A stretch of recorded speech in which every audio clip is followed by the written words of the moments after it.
te sai ri chuan Bethlehem dai re a An thar lo biang chu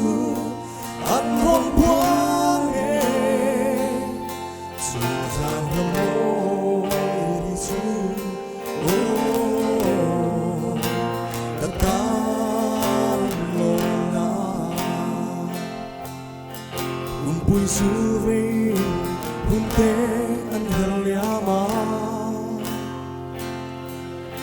Sit ni en ngồi te o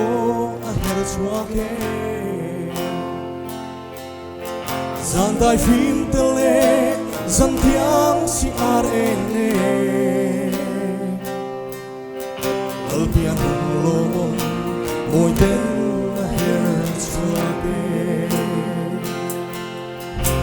Lê ngao tuổi thế xin quang môi nhìn thế này ai nở ru đan bel lim ten sayan vore Bethlehem marau thar lâu piang chilomi don em đây lovi o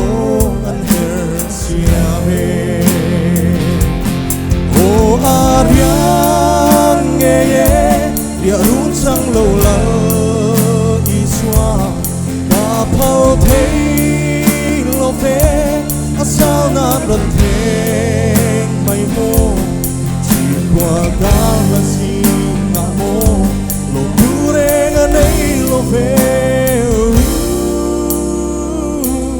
ô a râu quý nghe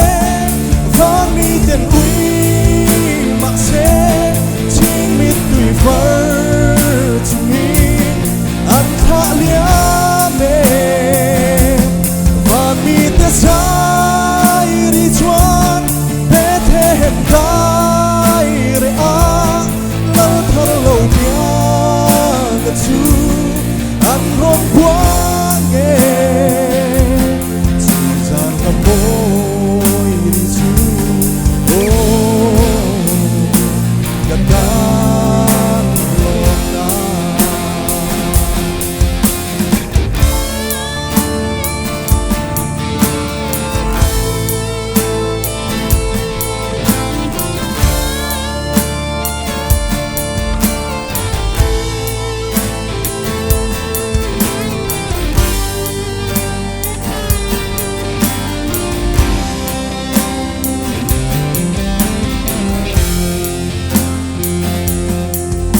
Ona dam chwana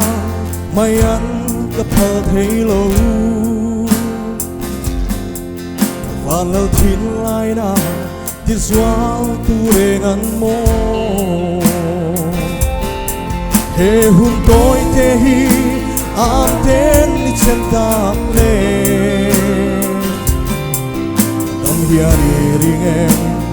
mang ai tu thiên lai ô Ariang nghe địa run sang lâu lỡ y xoa ta phao thấy lo về sao nan lần thế mây mô chỉ qua cả là gì ngã mô lo tu re ngân đây lo về ô a râu quý mi tiền uy mà sẽ chính biết tùy phở cho mình ăn khá lia mê và mi te sai đi chuan Bethlehem dai re a lâu thar lâu biang chú ăn rong quang en te Ariang không phép xua tàu quý tu số âm ác chê âm ma ngày đó đi chán lê thuốc tu để tiếng em âm ma ngày đó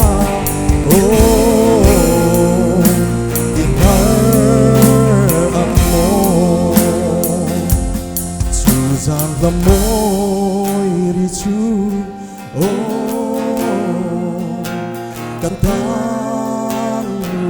na. Napang masong